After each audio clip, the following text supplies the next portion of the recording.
Welcome to Vintage Coin Op Restorations and our latest project. Here we have a machine made by International Mutoscope. We're going to probably date it to the early 1900s. And it is Race Around the World. Very cool machine for 1 cent. I believe you would probably have to, each person would have to put in a penny. And you guys are racing each other, and you're racing each other with this gear here. As you turn, it will relate to this dial up on the top, and it's probably like a quarter mile, half a mile, and it's got to be to some sort of timer, I would think, or some gear mechanism that after a certain part of it being wound, the gate, it would, unlock itself. And depending on where the other person was, it would show different. So you would say, oh, I won, or the other person won. Now, I can't guarantee you that. I can't say I've ever seen this machine. But let's take a peek on the inside and see what this is all about.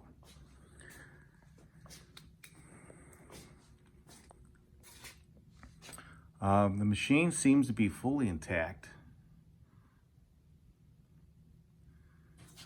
Some might say that it might have been a put together machine by somebody, but you know what? There's just too much here to say that. And it is an original machine, no doubt. As you can see, here's the gear mechanism. So somewhere in here, there's got to be a governor or something that controls. Well, there you have it. Right there. There's your governor. As you spin, it will allow both wheels to somehow unlock, and at the same time, you've got to be able to.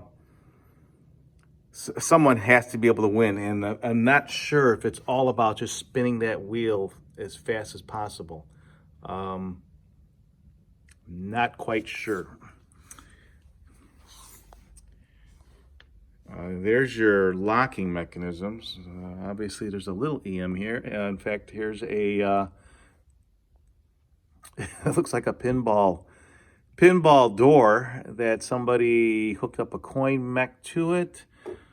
And there is a little EM, so there's some wires going around with a fuse. And I'm going to say somehow they figured out a timing mech, because this coil, obviously this would go in here, and by pushing this down, it is going to release a lock, preventing the wheels to turn. But okay, so we could figure that out, but what gives it a certain amount of time? So I'm going to guess, just like early Evans games, and we're going to go back to like 1920s or 30s, the Evans machines, they had a thing called a bell timer. And the bell timer looked like basically a bell, and you can get them 30 seconds, a minute, and basically as you put your coin in, this little lever got pushed on the coin, on the bell, and it ticked away for 30 seconds or a minute or whatever it might have been set for. But it actually had two contacts in it, and it would turn off, it was a switch leg. So it would turn off the current.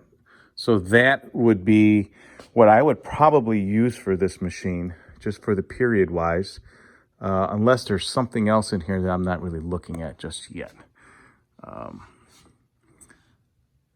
And as you can see, as you turn that wheel down here, the belt, you can see the belt went over here, and it turned this wheel. So it's a matter of gears and timing over here, just like a motor in a machine with like a transmission. Obviously, you can turn this thing 50 RPMs a minute, and because of the gears and pulleys, it might just move that arrow, half an inch. So that's going to be interesting to see how it actually works. As for the cabinet It's definitely seen better days. It is made of white oak, and that I am almost positive. Yes, it is a white oak cabinet. You can see the tannins in the wood turning black over here, and that's very typical for oak, and just the graining and everything on it. With no doubt, it is oak. We do have the original. We had the crown molding, but it's definitely seen better days. So what are we going to do with this machine? All the panels are pretty much all damaged. I think then they're damaged beyond a repair point. So all these panels would have to be popped out of the original casings. Even the uprights are not that great condition, but they probably are salvageable. Yeah, see, like here you have the whole thing completely split.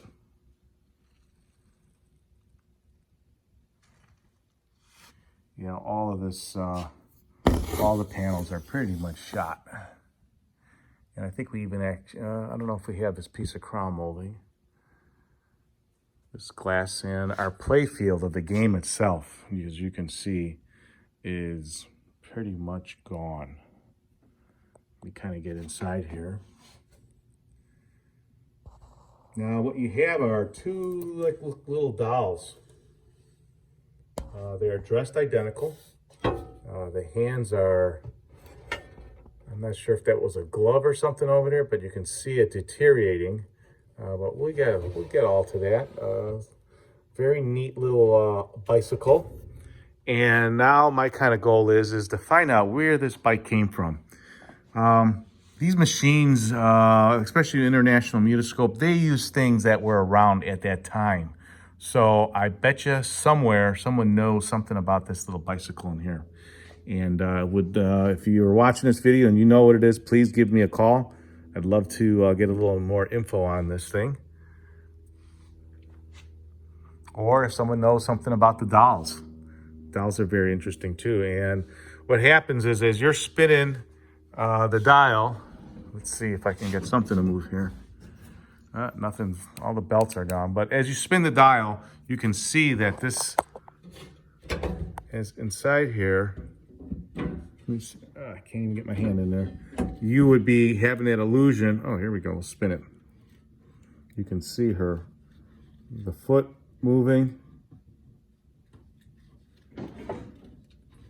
and the world spinning over here. This has all been repainted, so I'm not sure exactly what kind of it is, the world, but we're going to have to detail that and make that a little more believable than what we have here. As for the mannequin, you can see the head moving a little bit.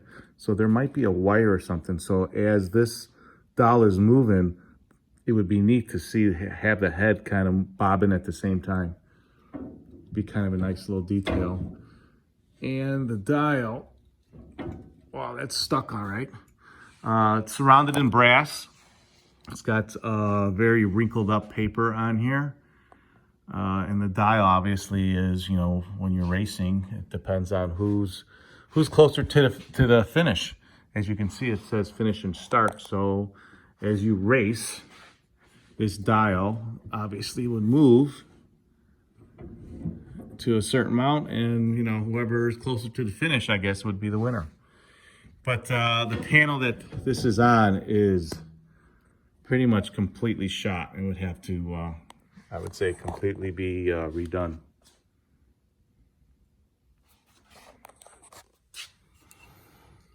Now these dials here are both original.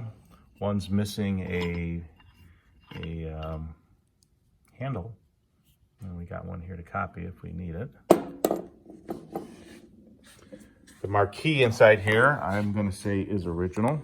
Let's pull that out, take a look at that.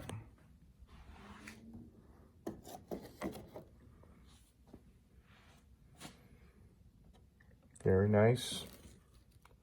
Let's see if we can salvage this and put it back in the machine. Would be really nice. And here's your plate. Long Island City, New York.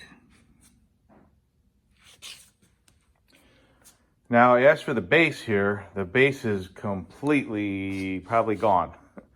There, obviously, with the crown molding on the top, with no doubt, there was some sort of decorative molding as a base molding, just like in a regular piece of furniture. There would have been something here, and then you can see somebody just nailed a one by wood around it and called it done. But this is just about ready. We're going to probably start taking this apart and start evaluating exactly what we're going to do with this cabinet. I'd love to use some of the wood, but as I can see, these panels are really, really tired, and we might have to make new ones.